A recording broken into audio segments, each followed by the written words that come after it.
বাড়িতে খুব সহজ পদ্ধতিতে কিভাবে ঘি তৈরি করবেন চলুন আজকে আপনাদেরকে দেখাই। নমস্কার, আমি পূজা। চলে এসেছি নতুন একটা ছোট্ট ভিডিও নিয়ে। আর ঘিটা দেখতেই পাচ্ছেন কতটা সুন্দর হয়েছে, আর একদম বাড়ির তৈরি ঘি। খেতে এর স্বাদ এবং গন্ধ যাকে বলে একবারে দুর্দান্ত। আপনারা বাড়িতে যদি এইভাবে করে দেখেন, দেখবেন আপনারা নিজেরাই বুঝতে পারবেন আর কেনা ঘি আপনারা খাবেন না। তো সবার প্রথমে আমি এখানে আমুল বাটার, যেটা 500 গ্রামের হয়, আমি একেবারে কিনে নিয়েছি। আর আমুল বাটার দিয়ে আমি ঘিটা রেডি করি। কিচ্ছু লাগবে না, জাস্ট গ্যাসটাকে লো ফ্লেমে আমি রেখে দিয়েছি। আর এরপরে আমুল বাটারটা আমি বসিয়ে দিচ্ছি।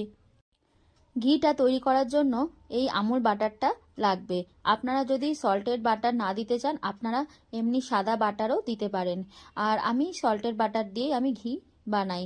আর একদম গ্যাসটাকে দেখুন, আমি একদম লো ফ্লেমে রেখে দিয়েছি। আর কিচ্ছু না, জাস্ট ঘিটা হওয়ার জন্য এই আমুল বাটারটা গলতে দিতে হবে। এরপর আস্তে আস্তে বাটারটা গলতে শুরু করবে। আর গলতে গলতে আপনারা দেখবেন একদম পুরো যখন বাটারটা গলে যাবে, ওপর থেকে এই ঘিয়ের যে ডালা ভাবগুলো থাকে, ঠিক সেইগুলো মাওয়াগুলো ওপরে উঠে আসবে। আর এই যে ওপর থেকে আস্তে আস্তে একটু ফেনা ফেনা মতন উঠে আসবে। আপনারা ভয় পাবেন না, এগুলো আস্তে আস্তে ঘি তৈরি করা প্রসেসিংয়ে আছে জিনিসটা।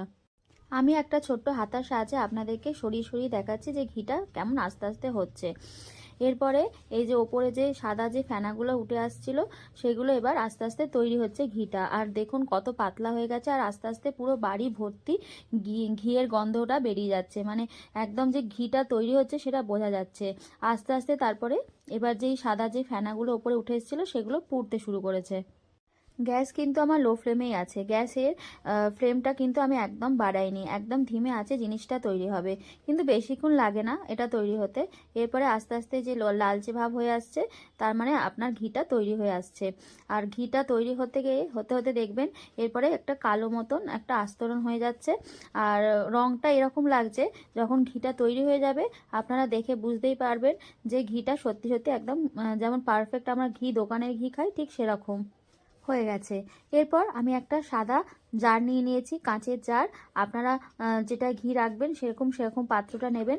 আর এরপর আমি একটা ছাঁকনি নিয়েছি। আর আপনারা চাইলে প্লাস্টিকের ছাঁকনি ব্যবহার করতে পারেন, কিন্তু আমি এক্ষেত্রে স্টিলের ছাঁকনি ব্যবহার করতে বলবো। কারণ ঘিটা হালকা গরম অবস্থাতে আমি ছেঁকে নিচ্ছি। খুব গরমও নয়, আবার একদম ঠান্ডাও নয়। কারণ ঘিয়ের নিচে একটা ছাঁচ মতো পড়ে, সেটাকে আবার পরে ভাত দিয়েও খাওয়া যায়, গরম ভাতে ভালোই লাগে খেতে। তো এইটা ছাঁকনি দিয়ে ছেঁকে একদম পিওর ঘিটা বেরিয়ে আসছে। দেখুন আমার কতটা ঘি হয়েছে। এই ঘিটা আমার পুরো এক মাসের একটু বেশি চলে যাবে। আমার ছেলেকে আমি এই বাড়ির তৈরি ঘিটাই দিই। আর আমি সমস্ত রান্নাতেও আমি এই ঘিটাই মেশাই।